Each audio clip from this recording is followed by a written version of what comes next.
Как известно, в прошлом году президент России утвердил новый национальный план противодействия коррупции. Среди основных его задач – совершенствование механизма предотвращения и выявления конфликта интересов, активация работы комиссии по координации антикоррупционной работы в субъектах федерации, повышение эффективности пропаганды и просвещения.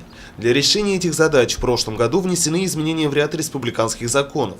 Приняты соответствующие указы главы республики, нормативные акты правительства, министерства и ведомств, муниципалитетов.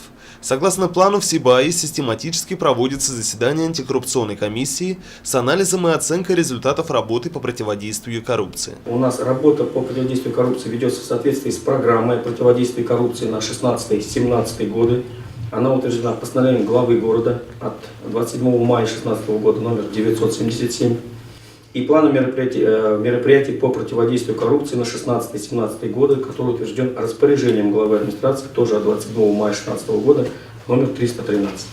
Основные мероприятия программы направлены на создание в городском округе эффективных условий для недопущения коррупции, формирование и применение нормативной правовой базы антикоррупционной направленности, разработку механизмов предотвращения, выявления и устранения коррупции.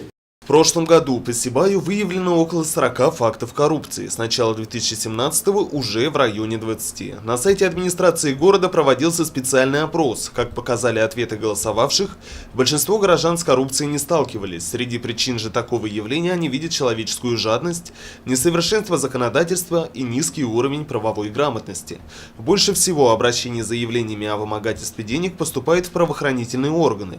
Но, как отмечают полицейские, основная проблема в том, что большинство из них анонимные, что в свою очередь вызывает затруднения при раскрытии преступления. На заседании было отмечено, что профилактике важно использовать наглядную агитацию, баннеры на фасадах зданий, материалы в средствах массовой информации, листовки и брошюры. И для достижения максимальной эффективности необходима активная гражданская позиция всего общества.